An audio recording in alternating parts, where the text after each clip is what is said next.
Good evening again.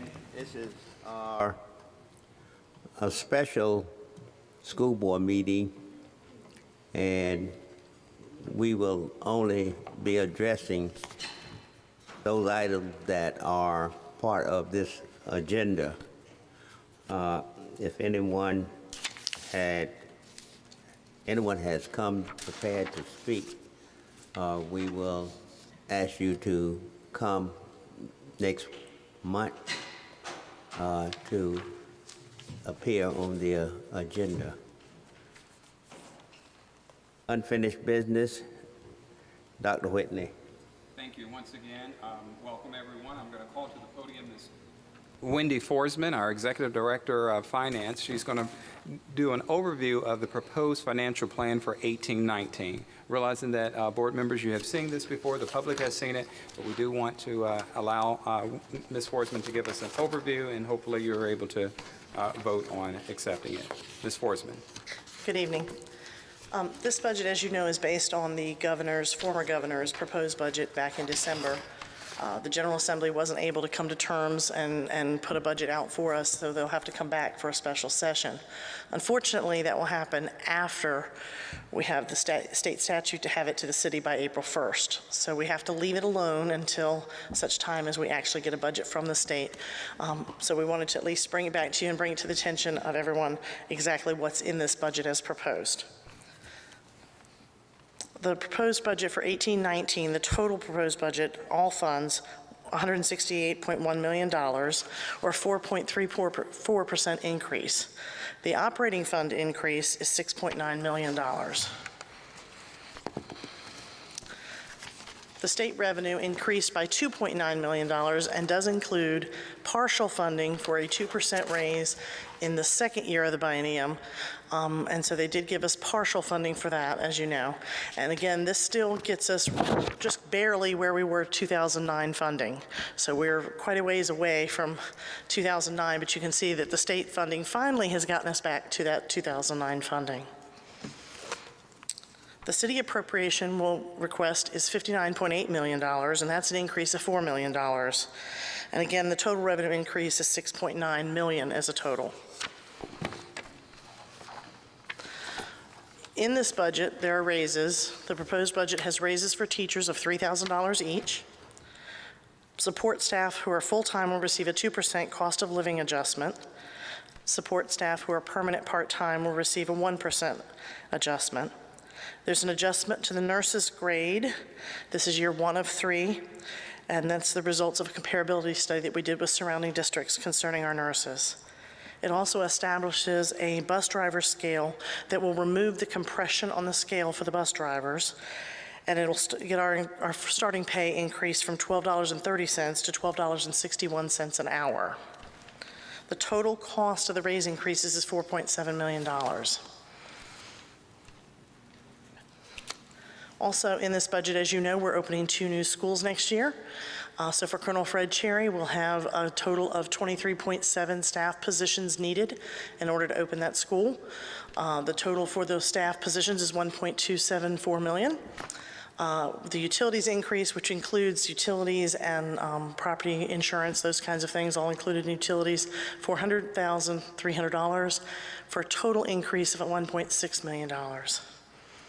For Florence Bowser, a little bit different. We only have 2 staff positions added there for $116,000, plus your utilities increase cost. That school's much bigger than the current school, so we had to add to the utilities and the property insurance of about the same $400,300 for a total increase cost of $516,300. So the total cost to open those 2 new schools is $2.1 million. So if you take the raises at $4.7 million and you add the 2 new schools, opening those 2 new schools of $2.1 million, the total expense increase is the $6.9 million that the revenue increase. Any questions, anything? Ms. Forsman, Yes. Is it the capital improvement budget or this budget that would include to fully furnish the new schools? Where's that money coming Yeah, from? that's the capital improvement budget. That's part of the entire package for the schools. And do we know is there enough money there included to do that? At this point, we've received the furniture packages and the information's being pulled together, and from what I am understanding from our purchasing manager, that we will be within budget for both schools. Thank you. Any other questions from the board members? Yeah. Other questions? All right, Mr. Superintendent. This is an action item. Okay. I'd like to make a motion that we accept the proposed financial plan for 2018-2019. Second. Board Member Bouchard? Yes. Board Member Brooks Buck? Yes. Board Member Dobransky? Yes. Board Member Mitnick? Yes. Board Member Skeeter? Yes. Vice Chairman Byram? Yes? Chairman Copeland? Aye. Motion carried. Next, we will. Yes, as you can see, the next item is our strategic plan update. I'm going to call to the podium Dr. LaToya Harrison, our Assistant Superintendent for Curriculum and Instruction. You may recall that we began the process several months ago as far as establishing new goals for our division, and we've talked to a number of stakeholders as far as what those strategies might be, as well as the areas that we will actually measure. Today, Dr. Harrison is going to give you an overview. This is not an action item, but we want to share with you where we are thus far from all of the input that we've received from the different stakeholders. Dr. Harrison. Thank you, Dr. Whitney. Good evening, Chairman Copeland, Vice Chairman Byram, and board members. As Dr. Whitney stated, I will be just providing a brief update this evening, and you have before you on page 16 in your board booklet the copy of the draft strategic plan. So, as you recall, in December, the school board, you all adopted new goals for the school division, and you see them highlighted here, and I'll go through them each one by one as we go through the presentation this evening. And just to update you on the timeline, after the goals were adopted in December, in January, the new goals were assigned to cabinet members, and each cabinet member that was assigned a specific goal then collaborated with various departments in the division and stakeholders to develop strategies and performance measures. Currently, as I stand before you this evening, I'm presenting a draft of the plan, and then after this evening, we will be posting a draft of the plan on the website for public comment. In the April board meeting, we will have a public hearing, and that will provide an opportunity for the public to provide additional comment on the draft plan. In May, I will be sharing the revised plan with you all, and in June, we will then have an opportunity for you to vote on the new strategic plan with the goal of the plan being implemented beginning July 1, 2018. So I wanted to just give you a brief overview of the structure of the strategic plan. So obviously it begins with the goals that you all have established as a board for the school division. And then under each goal, we've outlined strategies and initiatives. And so, and that pretty much details the core initiatives that we will be implementing as a school division to help achieve the school board's goals. And then under each goal, we also have outlined specific performance measures, and this just gives an overview of the types of areas where we will be monitoring data to review our progress annually as we work to improve, as we are continually working to achieve the goals for the school division. And so you'll see highlighted as I go through the presentation this evening those specific performance measures, but as we are currently doing, we'll kind of follow the same process that you're familiar with of submitting annual objectives, and those objectives will be aligned with the performance measures that you see outlined. So just to give you an example, a performance measure might read, decrease the high school dropout rate, but then on an annual basis, based on previous year's test scores or previous year's data, we'll submit to you annually the very specific measure for that. So annually, for example, you might see an objective that reads, decrease the high school dropout rate by 2 percentage points. So beginning with goal 1, ensure all students demonstrate academic growth and acquire skills to become productive citizens. Under goal 1, and I'm just going to kind of highlight some of these, because again, for this evening, I'm just giving you sort of a brief overview of the plan with the understanding that you all have it and will have an opportunity to review it and provide feedback in the April board meeting. So under Goal 1, some of the key strategies and initiatives include really focusing on student engagement, building teacher efficacy, and providing quality feedback to students. Project-based learning is also a focus under Goal 1. We will continue to build upon the work that we've been doing around differentiated instruction and implementation of a tiered intervention model for students. And that's really to ensure that we're meeting the needs of all learners regardless of what level those students might what level of learning they might be at. And then also implementing the backwards design process. That's again, work that we are currently doing, but we want to see that work expanded to all schools and ensure there's additional teacher training around planning and backwards design along with data-driven instruction. Implementing and embedding the 5 C's. As you know, that is a new focus for the state in the new accreditation model. So the critical thinking, creativity, citizenship, communication, et cetera. And then expanding effective instructional practices like teacher collaboration, teacher modeling, and also co-teaching.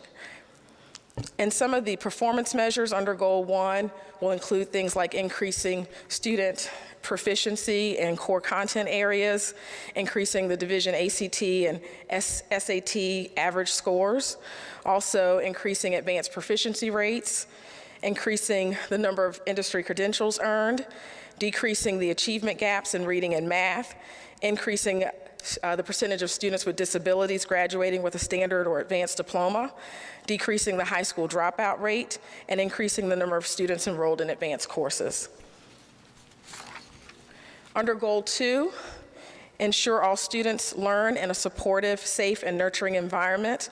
Some of the strategies we will focus on under Goal 2 include continuing to incorporate and expand PBIS in all schools, establishing anti-bullying campaigns, focusing more on mental health professional development for staff, providing more professional development in many of the areas that you see listed there, including classroom management, de-escalation strategies, focusing on more efforts to ensure teachers have the skills they need to implement functional behavior assessments and behavioral intervention plans. Also, really emphasizing restorative practices in our schools and restructuring ISS to really focus on modifying behavior, not just as a consequence for misbehavior. Also, implementing more safety audits, external safety audits for our schools, and increasing leadership opportunities. And so some of the performance measures you'll see listed here include things like decreasing office referrals and suspensions, also increasing staff development satisfaction based on teacher survey data, increasing the mental health trainings, decreasing safety concerns, and decreasing bullying incidents, increasing restorative practices, and increasing the number of student organizations. And again, we will provide more specific metrics on an annual basis as we review data each year in these areas. Goal 3, maintain efficient, effective, and accountable management of resources. So some of the areas that we're going to focus on under Goal 3 include submitting and tracking the requests that are made by our staff for help and support in various areas to include maintenance, and technology, et cetera. Continuously improving our infrastructure and our collection of data, improving our technological training, and ensuring that we have standard operating procedure manuals in place. Improving our systems designed to control cost, increasing communication, et cetera. Also ensuring that we report annually on our benchmarks and metrics on allocations of funds, finance and purchasing costs per function, and SOQ position reconciliation. So some of the performance measures under Goal 3 include decreasing the time between submission and fulfillment of requests for maintenance, implementing replacement cycles, which again, a lot of these things we have in place, but ensuring that some of these best practices continue and are expanded during the implementation of the strategic plan, increasing our use of technology by all staff, providing clear and concise data to stakeholders, and increasing the use of data collection to improve and control costs and increasing competition for bids. Goal 4, attract, develop, and retain high-quality and diverse staff. Some of the strategies here include ensuring that our salary scale is competitive within our region, ensuring that our onboarding process is fully informs and prepares our new staff, prioritizing regular salary increases for continuing contracted staff, maintaining a rigorous teacher induction program, utilizing the exit interview feedback to inform future hiring and retention practices, and implementing a tiered system of support for non-traditional instructional staff. Some of the performance measures here include things like increasing staff satisfaction with PD, increasing our retention of effective employees, increasing participation in our wellness program and job satisfaction, and increasing our position fill rate. Under Goal 5 is strengthen family engagement and community investment. Initiatives and strategies under Goal 5 include increasing and enhancing family outreach and communication tools, supporting proactive and transparent communication with stakeholders, broadening our partnerships in the division, strengthening learning opportunities for parents, and enhancing our Partners in Education and Volunteer Connect program. Some of the performance measures here include things like increasing our volunteer hours, increasing parent attendance at school events, increasing the number of enrichment activities offered by our partners, and increasing communication with community leaders, et cetera. And again, there are more listed there for your review. But that's just to give you an idea of some of the strategies and performance measures that we will be implementing under the new strategic plan. And as we've begun drafting the plan, we've also, as Dr. Whitney stated, begun also gathering feedback from stakeholders. And so I want to just give you a brief snapshot of some of the feedback we've received to date. For example, we've received feedback, the idea that we should add a glossary of terms, because in education we use lots of acronyms and education speak. So some of our community partners pointed that out, that they definitely needed a little bit more explanation around some of the acronyms, and that's understandable. They also recommended that we consider creating an internal and an external version of the plan. We also had community members give feedback around computer science course offerings, and then adding additional detail to some of the performance measures, as well as adding specific performance targets. And again, as we receive feedback, each goal leader reviews the feedback, and we work together to determine, in some cases, the feedback fits and is something that we are looking to implement in the new plan, and in some cases, the feedback fits better under specific strategies, more as a tactic that can be implemented once we develop action plans for each strategy that's listed. And so some of them fit more into the specific detail that will be added later as we flesh this out more as an action plan for each department. And again, I just have here on the last slide just a recap of the timeline, and I just wanted to also open it up for any questions that you might have at this juncture, and again, keeping in mind that we'll be discussing this again in the April board meeting as well. Thank you. Before we take questions, if I may, I just want to say I've been very pleased with the stakeholder input throughout my parent advisories, teacher advisory, student advisory, as well as key communicators. They've been very upfront. They've given us some useful information. Sometimes we deal with this on such a daily basis that we can't see the forest because of the trees, and they're able to point that out for us. So it's been very useful information, and it truly, once it's complete, will be our plan. When I say our, all of our stakeholders for Suffolk Public Schools plan versus just something that we've implemented and put out there. Yeah, I have a question. I love this idea about adding a glossary of terms and acronyms, because the farther each of us gets away from being a teacher, the more outside of the paradigm we become. Okay, so under strategies and initiatives of goal number 1, you have implement instructional alignment through the backwards design process and data-driven instruction.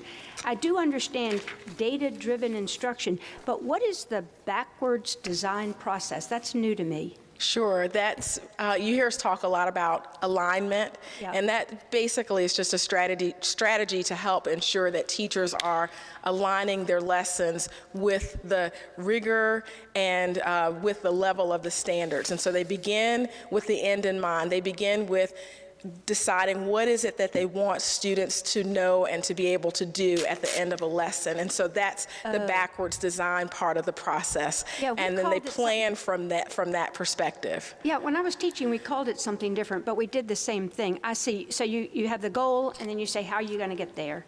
Yes, Okay, ma'am. I got it. Thank you. Any other questions? I have one. I'd like to know that I wouldn't want the people out here and the teachers to get the understanding that we're not going to be as tough as on discipline as we have been. And I have a concern that we are looking at percentages of students receiving office referrals. We're going to decrease those. We're going to decrease students receiving OSS per year. I wouldn't want us to think that we're looking at paperwork to decrease the things that are happening in the school. In other words, if a teacher brings a student to the office and that student is not doing well in class or misbehaving, I hope that we're not going to be minimizing that effort by the teacher to bring him, bring the student to class. Yes, sir. And there's in no way any intent to minimize that or to not address those behaviors, but our focus is really on helping students develop appropriate behavior. And so a lot of the emphasis around positive behavior intervention systems and support is ensuring that we provide more training to teachers so that when a student is misbehaving and we can identify the function of that behavior, then we can also help that teacher develop strategies to work with that student on improving so that behavior isn't constantly repeated. Because oftentimes we find that students might misbehave because they don't know the appropriate behavior, and that is something that we realize has to sometimes be taught explicitly for students to help them improve. And then also helping students understand that there are consequences for misbehavior. There are natural consequences, and then there are consequences in our disciplinary system. Okay. Could I make a comment? I'd like to make a comment about that, because I think there's one thing the public can misunderstand, because our goal is to have less referrals and deal with punishment differently. I think that what is the key element here is that we are trying to make sure that we, or our teachers, can learn to establish a relationship Absolutely. with a student. If you can do that, then there's not that confrontation that there would have been when you simply say, sit down. I said, sit down. I mean, sometimes it's, you have to think, well, am I embarrassing the student? And if so, maybe a strategy would be to go outside of the classroom and speak directly with the child rather than embarrassing the child in front of his peer or her peer group. So I think that's what we're trying to do, not give out less punishment, but to approach the child in a different way. And I think when you look at the strategies and initiatives under Goal 2, it speaks to that, because you're exactly right. There's a way to decrease referrals by just simply not accepting them in the office. But the goal really should be a matter of how do we intervene so that it doesn't get to that level. It's not to suggest that because we want to decrease referrals, we're not going to apply consequence or we're not going to intervene, just as indicated here, to incorporate positive behavior interventions earlier, make sure we do that with fidelity, to restructure ISS to where it's integrating strategies to change inappropriate behaviors, making sure that we're looking at what are the causes of that misbehavior. We all know as former teachers that students misbehave for reasons. Well, what are those reasons prior to it happening so that we can put strategies in place to kind of prevent it so that in turn, we'll see that we're meeting our ultimate goal to keep students in school. Any other questions by the board members? Thank you. Thank you. Now we'll have personnel report. Right, Chair? I move that we accept the personnel report as recommended. Second. Board Member Bouchard. Yes. Board Member Brooks Buck. Yes. Board Member Dobransky. Yes. Board Member Mitnick. Yes. Board Member Skeeter. Yes. Vice Chairman Byram. Yes. Chairman Copeland. Aye. Motion carried. If nothing else to come before this board, I consider ourselves adjourned. Thank you for your attendance.